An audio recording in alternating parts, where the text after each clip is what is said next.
Hey guys, how's it going? Culprit here, and this is episode 6 of my road to the L85A2. You can see I'm using the MP7 here, again switching it up a little bit, trying to get the recon up. I do really like the MP7. The problem is you do need the extended mags to really be kind of effective, and it is one of those guns you kind of have to get used to before you can just jump in and play with. As you see there, unfortunately, like a dumbass, I started this game off great. I went on a 9-0 run. I was killing a lot of people. I forgot to record. So it happens. I'm still learning this stuff. Unfortunately, it was a great sequence that I don't get to show you and don't get to watch myself because I'd love to. So we jump right out of like a gun, and here we are. I don't know what I'm doing here. Oh, that's right. A bunch of my teammates were, I don't know. A bunch of my squad mates were up on top of the tower basically the entire match. It's kind of pissed me off. You'll see me maybe. I don't know if I got edited out. I was in the chat a couple times telling them, hey, how about joining the game? But one or two of us really were kind of doing some work, so we kept it competitive. If you look, we have two other really pretty competitive squads against us. We're all pretty tight right now. Most of the fighting was done in these construction buildings. I ventured out of here a little bit, but not like, I mean, maybe for a minute or two, and then I just stayed back here because it's exactly what I want with the MP7. It's the kind of matchups. Oh, man, I hate when you trade kills. It's the matchups you want. So it was pretty hectic. Everything was close quarters and tight, and I was really just trying to get used to the hip fire on this thing. But like I said, that short clip is just brutal. It's tough because as you can see, I keep seeing a lot of multiple guys, and that's usually what I'm dying for with other guns. But with this thing, you almost don't because it's tough to get. Also I made a bunch of mistakes not quite being used to it. I don't know why I didn't throw a grenade there.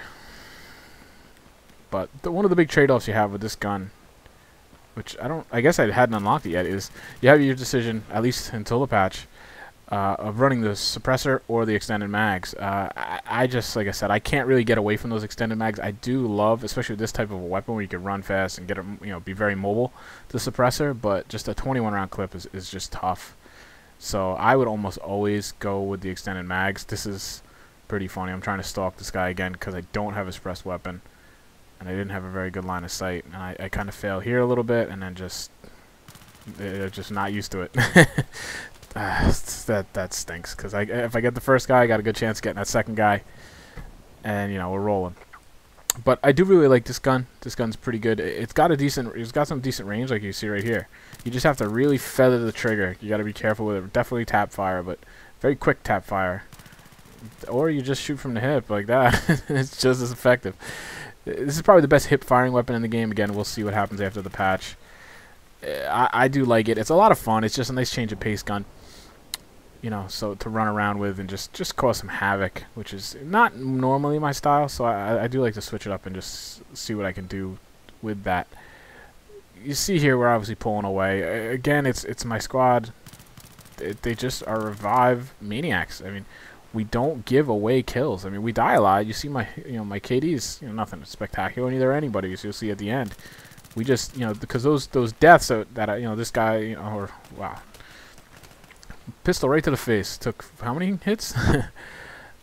I might die 10 or 15 times, but probably maybe 5 of those count on the scoreboard because your deaths count towards your KD, but if you're revived, they don't count to the overall scoreboard. So we just don't give away points. I mean, I guess you could say it's playing defense in squad deathmatch, and we just go about our business getting kills. I mean, I don't think anybody has a crazy game here.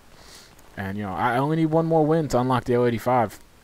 So you can pretty much guess I'm going to get it here. So I end up unlocking the L85 in 6 matches, which to me is pretty amazing. I was worried that this thing might carry on for 20 or 30 matches and people would lose interest and stuff, and now it's the other way around. I just feel like I'm just kind of hitting my stride talking about it a little bit, and it's over. So I'm going to be posting to the Facebook page, just kind of asking like maybe what you guys would want to see, maybe give me some challenges, like little mini-series like this, all right, go try to get this, or unlock that, or get a service star with that. I'm not looking for anything crazy, just, stuff I can play relatively normal, but, where all the episodes sort of tie together and have an overall story.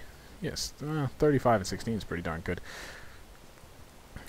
You get the idea, rather than just doing random commentaries. I'll still do them when I want to talk about something specific, of course, but, to have a weekly series is kind of cool where, for 1 week it's going to be this theme. I'm just trying new things, really. Ooh, just had enough bullets to get that guy. So like I said, I think I did have more than 4 guys in my squad again, but for the most, I mean, literally there was at least a sniper and a support guy. This is pretty cool. I just hold back and let these guys come at me. This is partially why the recon kit can be pretty good. That's right there what I'm talking about with the lack of the magazine. You just don't have enough. I mean, to get them both clean. I was lucky. I don't know what that guy was doing. He had plenty of opportunity to take me down. So there it is, though, guys. I unlocked the L85 6 matches. Granted, the first couple ones, there was what, 2 out of the 6. I didn't really do a whole heck of a lot, but sometimes that's what you need. I ain't apologizing for it, so I'll definitely take it. So now look for me to be using the L85 a little bit. Try to unlock some things as we go. Picked up a level here too. That's pretty good. Ooh, handgun ribbon. I didn't even see that. Don't see too many of those in my play. So I'm just showing the credits here so you can actually see the thing get unlocked. Plenty of ribbons, man. Probably because I was using the PDW so much, which I don't often use, so I probably picked up a lot of stuff. And there's, oh, that's a 5,000 for unlocking the L85. So like I said, if you got any ideas for, series for me to do and whatnot, there she is. Watch in the next patch now, she'll be terrible. And it'll be all for no reason. But from what I understand, it's supposed to get a nice patch, or a nice buff in the patch.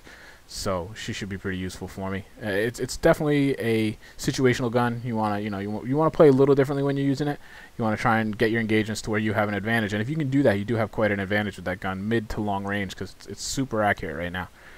So that's the end of the series, guys. I've unlocked the L85A2. It took me 6 matches. I'm all done with that. I will continue to play squad deathmatch. I'd actually love to get some friends and buddies to squad up and do it, because I like the game mode. I really do. I do think it's going to be one of those game modes that will translate very well to the Close Quarters DLC. I am looking forward to seeing how that translates. It could be a blast.